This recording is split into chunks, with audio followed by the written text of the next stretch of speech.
what's up, guys? My name is Aaron Henry, men's health coach, owner of True Guide Health Consultant. Have a very, very special topic today that I wanted to cover, and it's about fatherhood and breaking the cycle. Now, normally I talk about men's health and improving, men's weight and health and bettering the lives of men overall. But June being Men's Health Month and Father's Day right around the corner, I thought it was fitting to talk about this very, very important topic. And I couldn't think of anyone better than my good friend I've known for so many years. This man has dropped so much knowledge on me and has served as a mentor for me for such a long time throughout my naval career. So it's retired Chief Petty Officer Ezra Richardson. We have so much in common, and I picked him because his journey through fatherhood is very atypical. And as fathers, we are so busy. Sometimes we can't really handle what we need to as far as juggling our jobs and then still being present in our kids' lives. And we have some fathers who see their kids every day, but they're not present in their lives. So with Ezra, I wanted just to share his story because he's served in the Navy. He's been away from his daughter for a while, and he was still able to successfully raise a daughter who's handling her business. And I thought that this would be a great topic to talk about and some inspiration for especially the young fathers out there. So without further ado, Ezra, please introduce yourself. Tell us a little bit about where you're from. Just let's go. Man, like you said, Ezra Johnson, man, born and raised in Bridgeport, Connecticut, teen father. So Bridgeport, and for a lot of viewers out there who don't know, and I'm from Connecticut myself. I was born in Bridgeport, raised in New Haven, and it can be a little rough. People think they hear Connecticut and they think, mansions and private schools and everything, but they really don't have any idea. What was it like growing up in Bridgeport? And you talked about being a young father. What was that like? Well, growing up in Bridgeport was like, it was like a lot of other places. Growing up in the 80s and the 90s, and obviously that crack era. Obviously you saw a lot of violence, a lot of drug use. It was like a lot of other places going through the same thing. But I also remember fond memories too, growing up around a lot of family, a lot of aunts, a lot of cousins, cookouts, going to school. So, it wasn't always the bad stuff, from Bridgeport. I try to remember the good stuff, but it was a little rough. It was, in high school, I had my daughter, my daughter's mom and I were together. And, she actually ended up getting pregnant. And it probably was the most scariest moment in my life. How old were you? I was 16. 16. I was 16. Yeah, I was 16. And, in high school, you think about having fun, going to basketball games, football games. And I wasn't really doing that stuff per se, but because I was out running the streets a little bit, nonetheless, it was a scary situation, man. It was just so, I didn't know what to do. I'm 16. I'm not even a man yet. I'm still a child. I'm still a boy. But yeah, I'm out here running around, probably trying to do adult things. And, I remember when she first told me, I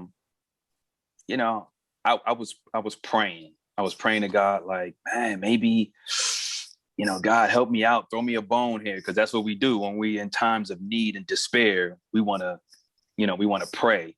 So, she had my daughter, and, it's been a hell of a ride. So wow. I definitely can say that. So 16 years old, a father, that's a lot. I mean, just juggling school alone and then having to take on that responsibility as a father. Now, before we go deeper into that, and then we're going to talk about your journey, like going into the military and how you had maintained that relationship and cultivated that relationship with your daughter, it's important to look at how we grew up as men, right? What was our experience with our fathers? What was your experience with your father growing up during those times and everything? Zero. It was zero, man. I used to go look for my dad. I knew where he lived and everything, but there wasn't an actual relationship there. There wasn't. It's just, I don't know what his story was. I don't know why he never really kind of reached out and said, "Hey, son, come on, let's go," or come over my house. Let's do this. Let's do that. I mean, I knew who he was. Obviously, I knew his name, but we didn't have that father-son bond, and I don't know what it was. I don't know if he was close to his father, and so on and so forth. We just never had that bond, and it was one of those things where, I used to ask my mom. I used to be like, "Hey, I'm going to go see my dad," and she would always tell me, I don't know if he wants to be bothered. So, Ezra, you're going to be okay if you don't, obviously if you don't have a relationship with you. She used to always tell me, I think you got a guardian angel over you. You're going to be fine. But as a young boy growing up, you want that connection with your dad so bad that, you're kind of willing to do anything to go get it. And, I put forth the effort, and sometimes it wasn't reciprocated, and, it hurts. And, things like that can leave you traumatized as a child. Your childhood is so important and so instrumental in you becoming an adult, especially for men. So I didn't have that bond, and I kind of felt like, abandoned. That's when you start looking to other people, other dudes in the street to kind of idolize. Start going down that path. And they were out there. Seriously, it was a few guys in the street that, man, I want to be like him. I want to, he gets money, he's handling business, he's doing things, like he's making moves. So, but that is so common, especially in the inner cities, communities that we grew up in, where if you don't, that lack of a father, that lack of a positive male role model leaves, it leaves a void. Right. And that void is going to be filled, especially at that young age when we're so impressionable. You're going to go out and you're going to seek that male role model. You're going to seek out that because it's natural for us. So there you are, 16 years old, got a daughter, don't really have a male, a role model per se to guide you through that. I mean, that must have been an experience for you. And going into, as far as like, what was your decision-making process to then go into the military? Like, what led you to going into the Navy?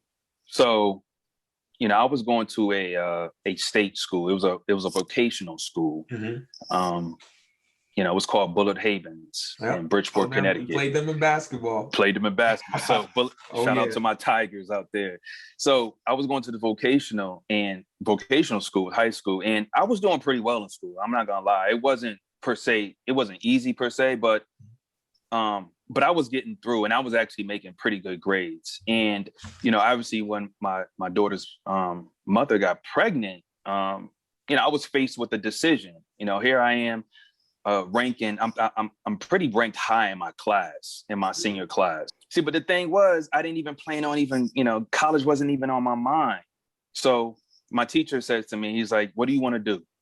And I was like, I really don't know. Like, I'm at a standstill. I have a child to take care of. I know that much. He was like, "Have you considered the military?" And I was like, "Well, somewhat, not really seriously." But he was like, "I think you should go into the Navy." And I was like, "Why?" Because he was a Marine during Vietnam, and he just remembered obviously having corpsmen, with him. And he was like, "I could see you as a doc. I could see you as a baby doc." And I was like, I don't know what you're talking about. Like, baby doc, I don't know what that is. And he was like, "Well, go down to the recruiter and talk to him." So I took a chance. I took a bus down there, city bus, went down there and went to the recruiter's office. I'm walking in there blind. I don't really know what I'm getting into.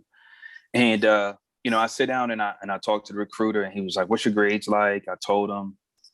One day he said, "All right, man, I think you're ready." He took me up to the MEP station.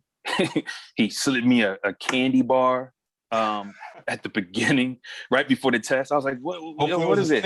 A Snicker bar. I don't know what it was. I think it was like a Hershey something. Oh, and wow. He was like, and I was like, what is this? It's like, it's like 5 o'clock in the morning. He was like, "You need some sugar. You get some sugar on your brain. Maybe it'll be easier for you to think, get that blood pumping so you can pass this test." And, I ate it and took the test, and, he came and got me. He was like, "You good?" I got you your school. You good to go. And it was from there that I was like, okay, let's go. I wasn't completely sold on the idea, but weighing my options, I really didn't have too many other options. So the alternatives honestly could have been the street life.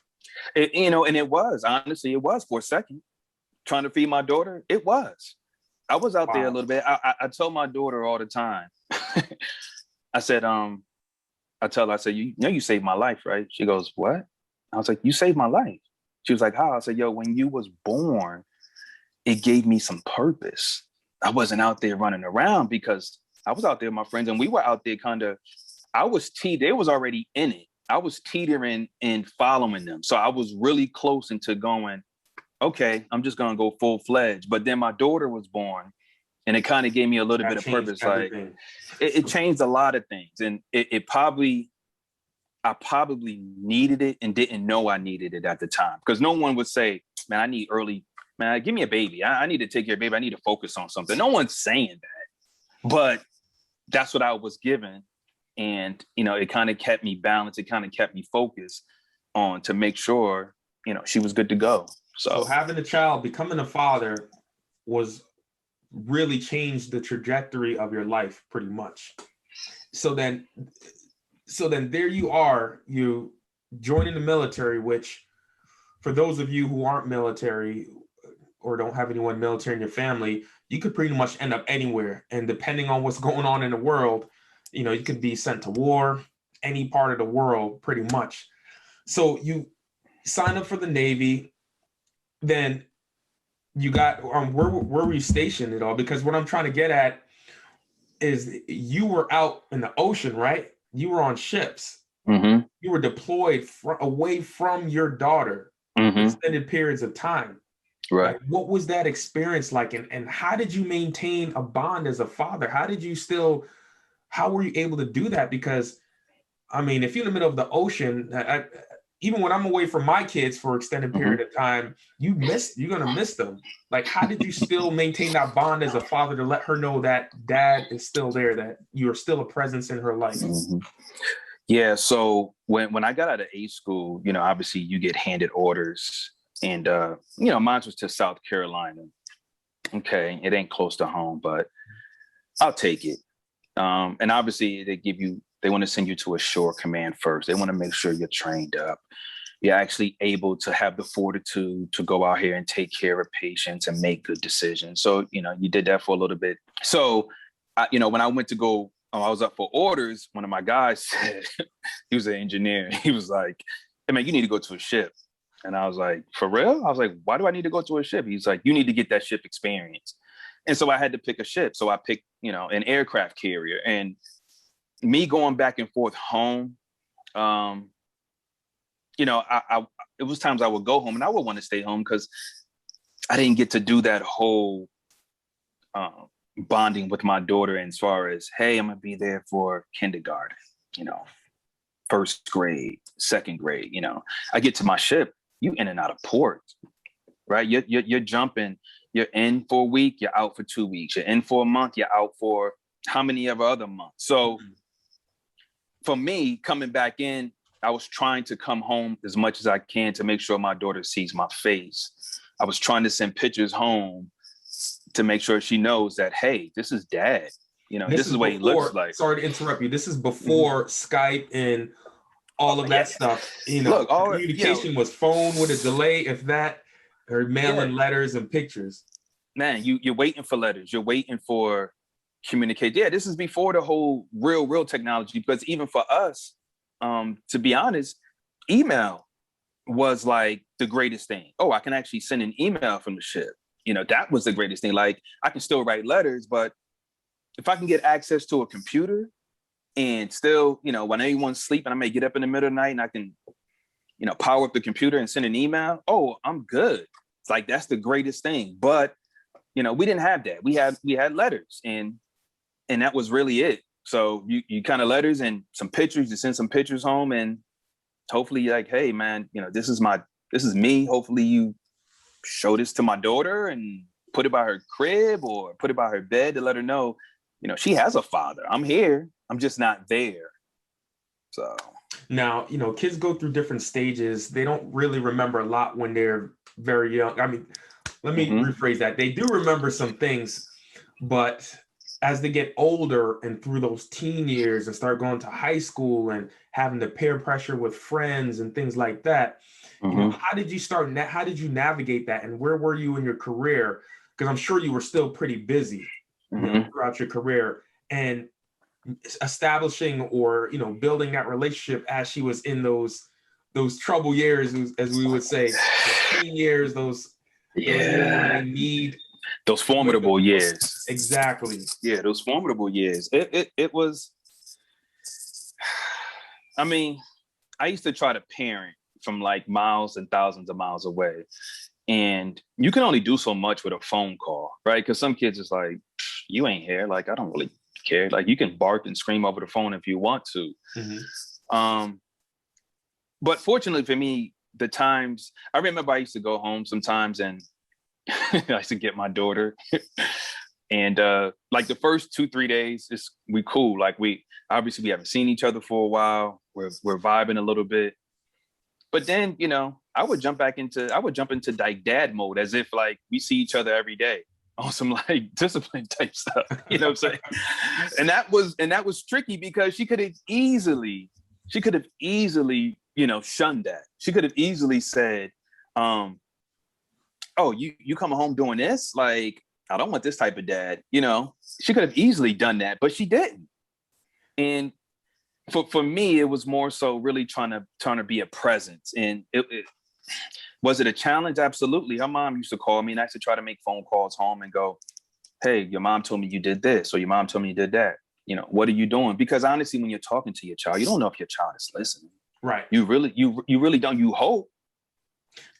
So I don't know what I did specifically. I try to be present in every way possible, whether it was over the phone or whether it was sending her something for her birthday, whether it was sending a card, a gift, a letter.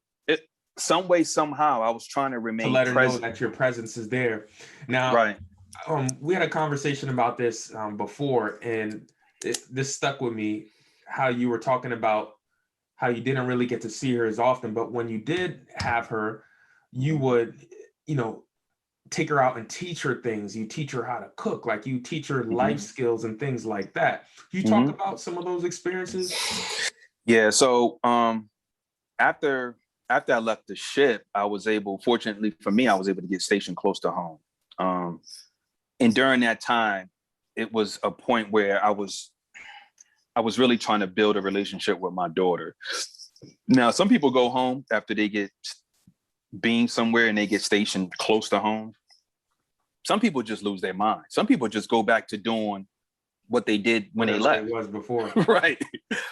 For me, nah, I wasn't trying to do that per se. For me, I was more so trying to build a relationship with my daughter. So I would go get my daughter like every other weekend. And every other weekend, we wouldn't just stay in my apartment.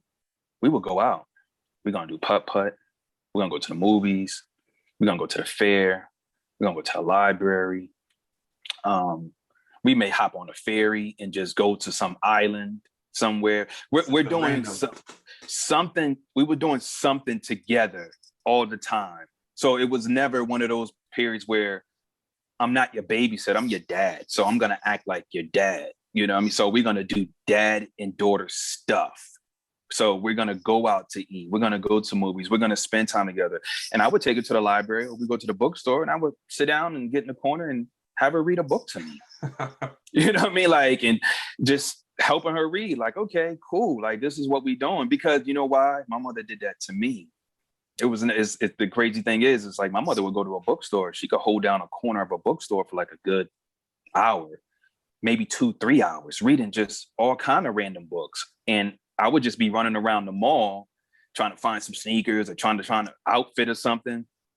But her, she'd be like, you ready to go? And it'd be 4 hours, and I'll see her, she have a stack of books in Barnes and Nobles that she just that she ran through, that she just skimmed through. She got some stuff out of, like, and I try to instill that in my daughter, like, books are important. Like, love your books, love knowledge, love learning.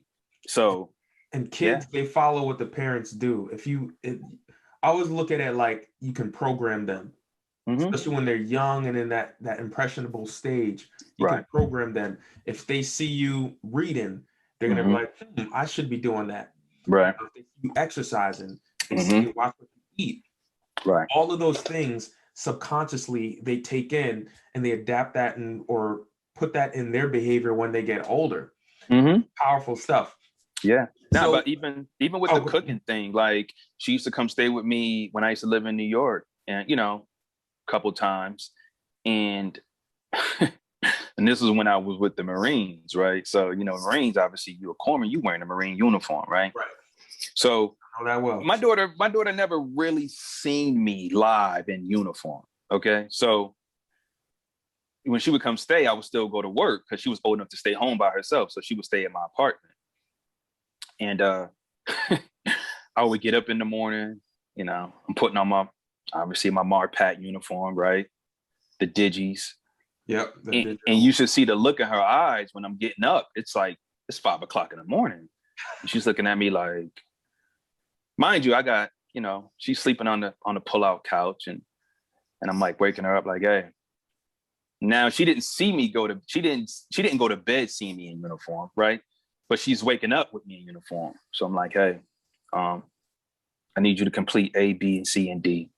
I'm giving her chores to do. And you should see the look in her eyes like, oh my gosh, like he's really in the military. You know what I'm saying? Yeah, she's never seen the uniform, but now she sees you in the uniform and she's like, oh, this is serious. So she's like, and she's like, okay. So I would go to work, come back at lunchtime. The house is clean. She did what she was supposed to do. She cleaned the bathroom, she cleaned the kitchen, she cleaned everything.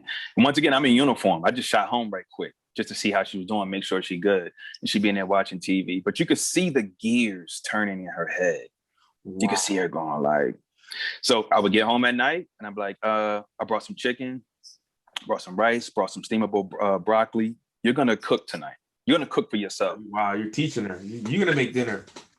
So I don't know whether she knew how to do it before, but she could have. But my thing is, you're going to learn how to kind of be independent. You're not really going to need anyone. It's not to say that you don't need anyone. Right. But she would sit there, clean her chicken up, season it. All right, put the rice over there. Okay, put the broccoli over there. Okay, watch your temperature, watch it. And she would get it. Man. And she would get it. So fast forward now, all of those years and trying to make up for the time and trying to teach the life lessons in between your deployments and your military obligations. So your daughter is older now, and like, where is she now? As far as like what those accomplishments, because I know you told me, every big achievement. I remember you were so happy when you bought her car, I believe her first car, and you were just so proud as a father. And that's something that really touched me because I was just like, wow, you've been away so long. You've been on multiple deployments and away from your child. Yet your child beat the odds coming from those environments that we come from. Yeah.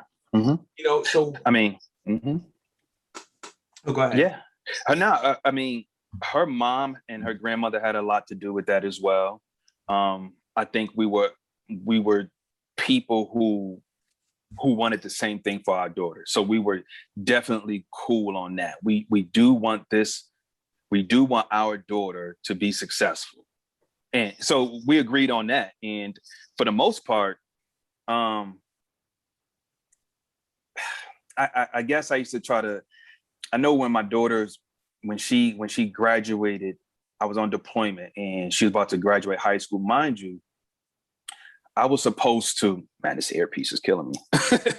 Mind you, I was supposed to be at her graduation. My deployment got pushed up, right?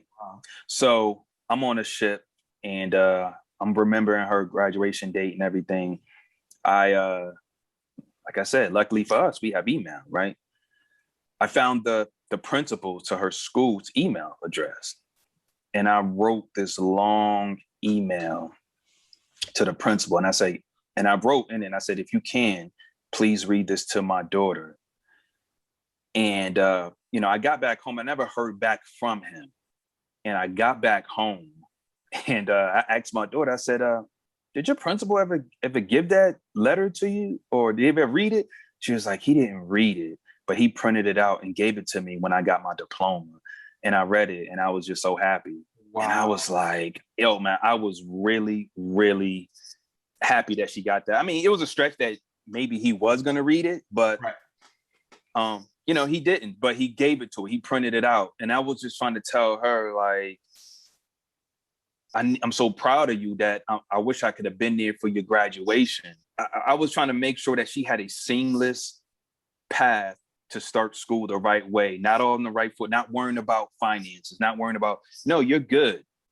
Just focus on the books. And, when I was on deployment, she used to send me her grades. She used to send me her grades after every semester saying, hey, I'm doing well, I'm doing this. Deployment. Yeah, through email and stuff. So, and she sent me her prom pics through email on deployment. So, and it's funny because she told me, I didn't realize later, she was like, yeah, I know, like, because I set up helped to set up a bank account at 15 and let her know, hey, I may be away, but I can still put money in there so you can have access to. And, when you do well and when you doing what you're supposed to do, dad gonna reward you. You're gonna get what you gotta get, But also when, afterwards, she got a job and she was paying for her own prom stuff. So she didn't mind hustling. And she told me, I was like, well, where did you work at? I was like, what do you talk about? You had your own job. She was like, yeah, I had a job like in high school. And she had a job cleaning, get this. She had a job cleaning her elementary school, which was right up the street from her house. Are you serious? Afterward. Yeah, like janitorial stuff, like sweep, mopping, taking out the trash, like wiping down, like cleaning classrooms. Like, this is what she's doing. And she's doing this to kind of, fund her own prom. At what age was that? My daughter had to be like 17. Oh, wow. 17. So, when I heard that, I was like, man, you sound like your dad, because, right before she was born, I was working at a hotel, right down the street from her house, and cleaning bathrooms, cleaning, doing what you hotel rooms, cleaning the bar, cleaning the restaurant. So, man. So, yeah. And these are crazy times right now, and tough times for fathers too. These days busier than ever, making time to be there with the kids. Like, what advice do you have, especially for young fathers? Because yeah, we have retirement we have to think about. Yeah, we have bills we need to pay. We've got things that we need to do, all these competing priorities, but kids don't stay young forever. And whatever we instill in them while we can, that's going to help guide them in the future. So what advice do you have for those young fathers who don't really know how to, separate that time from work with their kids, and how do they make time for their kids to be there, to be present with them? Man, your children are, I hate to be so cliche about it, but your children are a reflection of you. Now, we know that's not true 100% of the time, because we know, we're all human, right? People sway. But I think the advice that I would give is talking. I think also the advice I would give is, just because you're buying a lot of material things for your children doesn't make you automatically good parent. You can't buy your way into a relationship with your child. Wow. And I think that I had that mentality as a young father, really. I mean, my daughter's gonna be nice, she's gonna be fresh, she's gonna have all the sneakers, she's gonna have all the gear. And you do want to provide for your child. You genuinely do. But I think for me, I think I put a lot of pressure on my daughter. And I think her mom used to maybe see different, maybe think I used to go a little hard on her. And even my mother used to say that. My mother used to say, I think you're a little too strict. You're a little hard on her. And I was like, well, I want her to grow up to be strong. I don't want to grow up to fix a broken adult. I want to raise a strong child to be a strong adult. And I'm not saying when you grow up and you get away from your parents that you're not going to need anything. Right. But what I'm saying is I want to be able to give you the tools to succeed. I want to be able to give you the tools. But me and my daughter and I, we used to we used to get into it all the time. We used to, go back and forth, but during those years.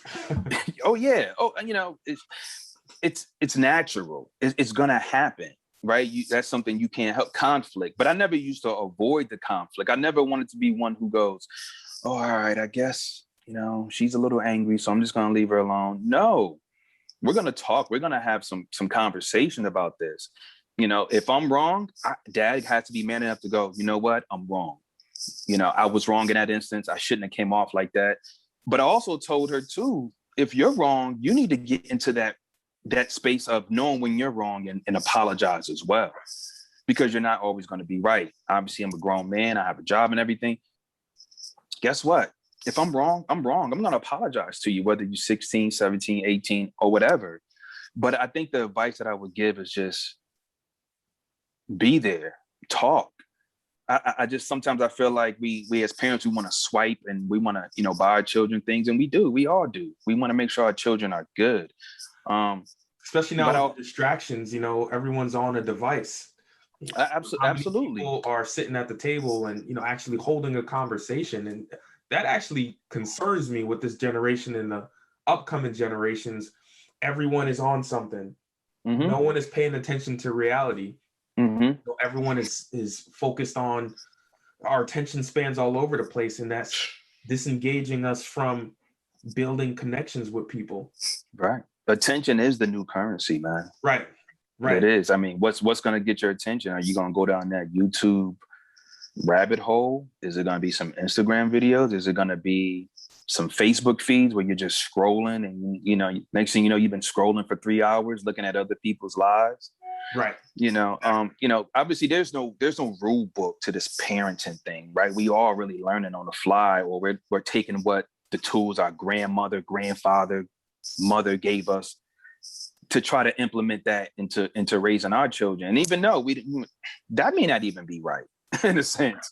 So we try to switch it up. At the same time, we're trying to implement some change. But I just always try to, when I had time with my daughter, I had time with my daughter. It wasn't really any other distractions. Like, you're going to know me, you're going to know my face. And, sometimes I had to let her know too, if I got to go away, I got to go away. And it's really for the benefit of you. So I don't mind working. I don't mind going on a deployment here and there, just to make sure you're straight, because I want to give you options. I want to give you so many options that you go, I don't know which one to pick. Wow. You know what I mean? Because I remember when my daughter was wanting to go to college, and she said something about this expensive college in Rhode Island. It was like a business school. And I don't know whether she was trying to go there because of her friends or whatever, but either way, I was more like saying, do you want to go there because that's what you think is calling you, or are you going there because you think all your friends are going to be there and it's going to be, some big party and some big rave? But, in the end, ultimately, she made the right decision for her. She said, I want to get away from home, but I don't want to get too far away from home. And I was with, whatever. My whole thing was, you got to show me some grades. Once you finish the class, send me some grades. Send me some grades. I need to see what you're doing. I need to see what my hard work out to sea is paying for, And it goes back to when you were out at sea, getting emails with her grades, with her report card. Absolutely. So you got to be, you have to be hands-on with the kid. Like, you can't just put them out in the world and be like, okay, they'll figure it out. You got to guide them even into college, Yeah. Wow. Yeah. I remember I came home from deployment, right? And I went up, I said to my daughter, I said, hey, I'm coming up there, and, next month. I just got back. I got to take care of a few things down here after we disembarked from the ship or whatever. She was like, okay. And I rode up to her campus, and, she meets me at the front, and she gives me a tour of this campus. And I'm like, this is my daughter giving me a tour of her campus. Like, she's living that college dream, right? That a lot of kids want to live, but they can't due to whatever circumstances. Mm-hmm. And she's showing me, she was like, yeah, this is my dorm. She takes me up to her room. She doesn't have a roommate. Her roommate moved out. It's neat. It's clean. she has a little setup in her room. She has her sneakers over here. She has a closet over here. She has things. And I'm like a kid.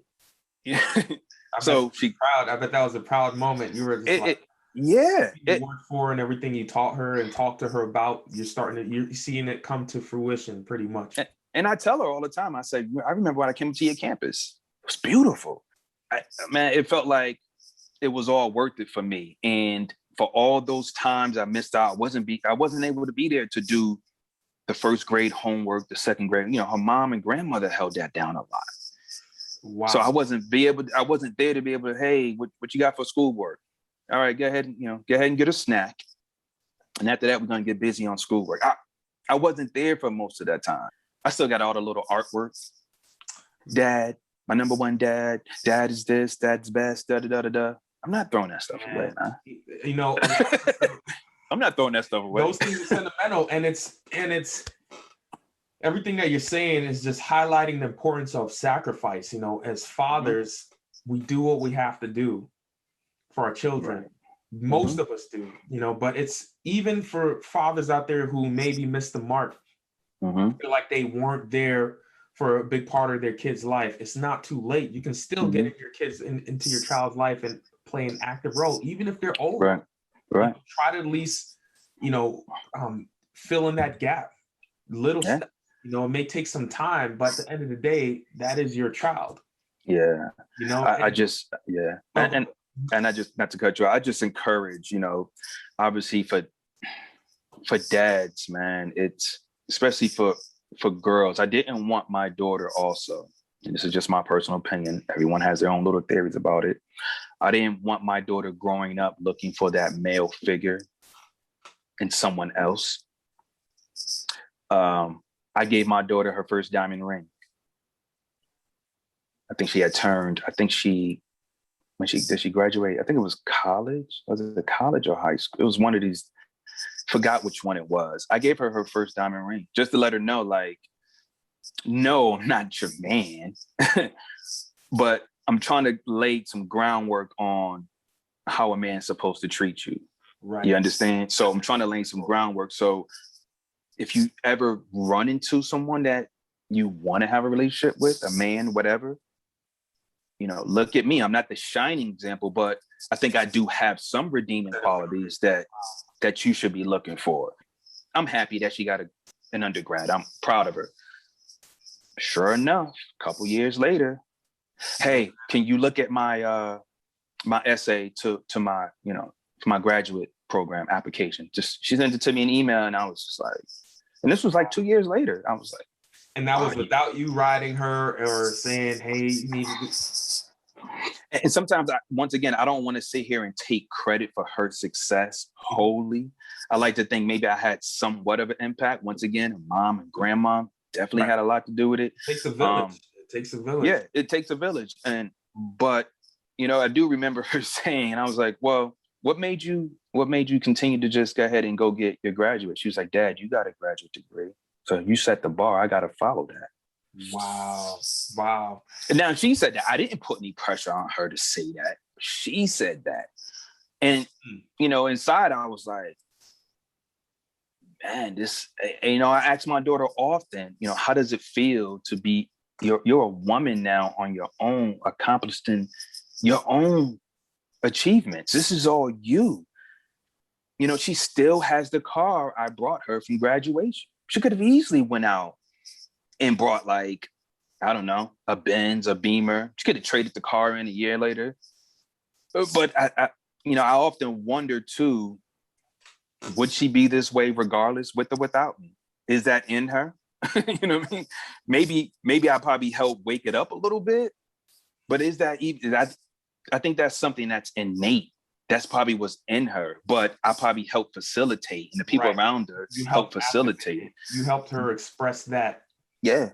Wow. And it feels good as a father to know, like, certain times my daughter will be like, hey, what you want for your birthday? And I'm like, I'm good. What you want? And I'm like, well, it's kind of expensive. She was like, what are you talking about? What are you talking about? So I want to pivot to another topic that ties into us as fathers leading an example, and that's our health, and how setting an example for our children, and how it's so, or why it's so important for us to set that example. Because you and I, we've had many conversations about just, especially within the Black community and just as a whole, passing down wisdom, knowledge, wealth, and all those things. Mm-hmm. Just like wealth can get passed down through generations, health and proper health principles can as well. And that makes sure that your succeeding generations are prosperous, because if you don't have that health game right, Mm-hmm. everything else is going to fall apart, to be honest. Mm-hmm. Right. What are your thoughts on that? I think it's important, man. For me personally, I want to be around for my family. So for me to be around, I had to take a concerted effort and a concerted route to take care of myself. I want to live. So, there are times like I told myself when I got out the military that one thing I have to make a promise to myself. I want to continue to stay in shape and focus on my health. And I said, I don't want to get out and just get, right? Because I understand, which happens for a lot of veterans come out. Absolutely. And I understand why. I do. I understand, because you've been grinding so much. You've been doing all those years. You say, man, this time is for me. You know what? I'm not going to do anything. I'm not doing anything. So, I think health is important. I think there should be something called generational health, because in generational health, the root word of generation is gene. That's the root word of generation. You're passing down genes. So I know I'm probably more healthier than my mother was at this respective age. My daughter is younger than me, and I know she's way healthier than me at 28 than I was at 28. Because I think she kind of maybe, I stopped eating meat a while ago. And even for her, I think I had told her that one day, and she was like, why you do that? And I was like, babe, I just want to try something different. Obviously, everyone has their own take on it or whatever. God bless them. I don't knock anyone who does or who doesn't eat meat. This is me. But I also think that my daughter kind of really heard that and was like, let me see what this thing is about. So she's a full-fledged vegan now. Gave it a try. She saw your example and she gave it a try. Maybe, maybe she did see an example and go, well, let me try it. But for me, I applaud her for even taking the leadership in her health. Right. Because now you have an abundance of resources. You're your late 20s. You look very young. I know you're taking care of yourself mentally, spiritually, emotionally, physically.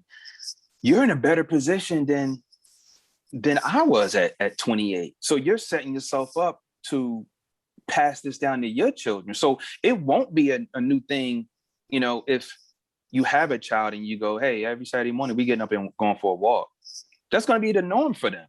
Right. Or it's gonna be part of that family's culture. Absolutely.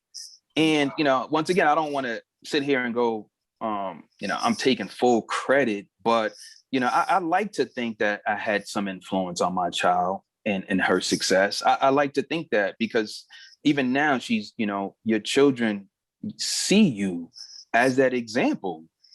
They see you as that example. So you kind of go, growing up, we all we saw was fried food in the kitchen, fried chicken, fried pork chops, and we're gonna eat it because you're growing up poor. You have to do what you got to do to get by. They do with what you have.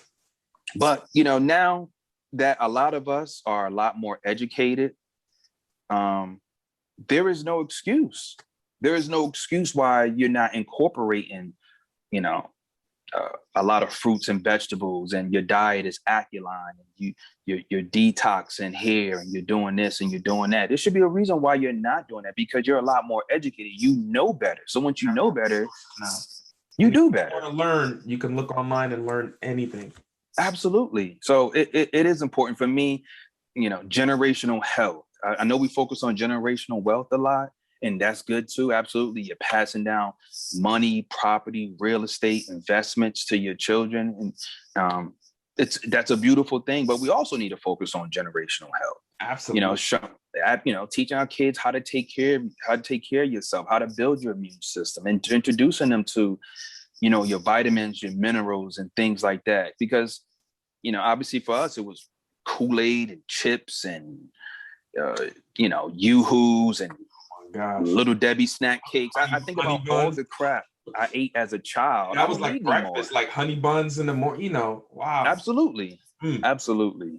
Yeah. Wow, man. And that's why it's important, to have, father figure, mother figure to lead the way, to provide that guidance.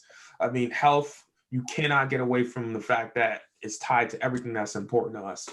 Now, Ezra, so you're a very intellectual man. So you Thanks, do a lot of writing, you're big into the books, probably harkens back to the days with your mom picking out those books and everything. I think so. That's within you. So tell us what you're working on, man, because I know you like to write, you like to do your thing. Tell us a little bit about what's going on, things that you've written, Yeah, I'm working on something right now. And it's based off a character who is a woman. She's a Black woman, but she's a clinical psychologist, and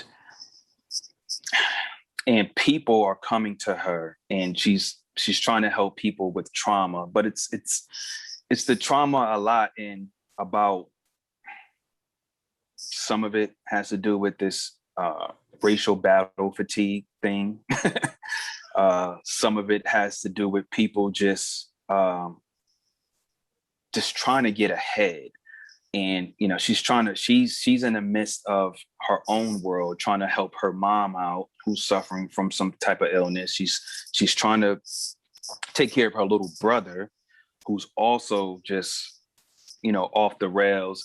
I'm just trying to be a creator and actually write something that'll touch people and that'll talk to someone. Wow. But, I'm trying to take my time with it. I bang my head every day, trying to make characters better, trying to make characters relatable, but not to exaggerate too much, not to be over the top. Right. I want something to be relatable. Of course, it's entertainment too, but I also want it to be relatable in a sense that you go, oh, I can see that happen. Oh, that's a real thing. So, I'm four chapters in. I don't know how many chapters is going to be, but it's always my thing to write. Even if I were to sell one book, I'm fine. I really do that for me. It gives me a goal. It puts this thing in motion because I don't like to be stagnant. Which is necessary, right? Because, I want my brain muscle to continue to work. If any other muscles don't work, I want my brain muscle to continue to work. So, and that's what I'm doing, man. I'm trying to be a creator. I like creating. I like stories. And that's just my thing, man. Reading and writing and Lord willing, I can finish this thing up and package it up real nice and present it to the world, and hopefully it's accepted. If it's accepted by one, I won. Absolutely. If accepted by 1,000 or 1,000,000, hey, it's even greater win. I'm sure you'll do it. I'm sure you'll do it, man. Any titles? The name of the book? Or? Yeah, what authors say, it's kind of superstitious to give your book a title before it's finished.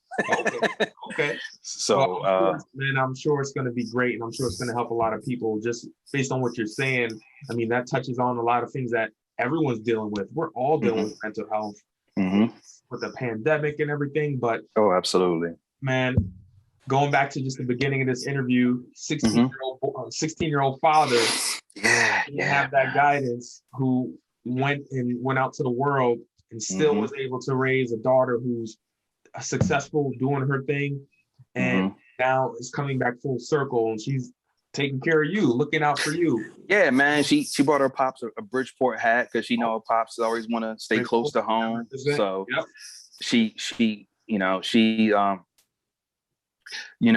a different feeling when you have your child send you a text just random, just to say, hey, good morning, have a great day. Your child is thinking about you, man. your child is thinking about you. Hey, I was reading this and I thought about you. Da da da da. Da. You know, for me, it ain't the, oh, what can you give me? What can you buy me? It is that. It's really just, you know, acknowledgement. And, you know, my daughter send me a happy Veterans Day. Thank you, Dad, for your sacrifice. I appreciate it. That lets me know that the grind was worth it. You know, that the grind was worth it, man. And to all the fathers out there, man, just, you know, I think, once again, I don't, you gotta, there's no manual how to do this, because we're really just winging it. And we think we're doing something right. We don't know if we're doing something right. But I guess my thing is, man, don't be afraid to challenge your children. And don't be afraid to put a little pressure on them, because it's pressure on you to take care of them. So they, in a sense, I don't want to say they owe you, but they have some things to live up to. You know, you put a lot of energy and hard work into them. You want to see that pay off. You want to see them grow up to be a successful person, because in the end, you raising them maybe to take care of you, and you hopefully it doubles back around, right? That's their legacy. That's how it's been for thousands. That's how it's been. It's different these days. It's not. So didn't change. And so, yeah.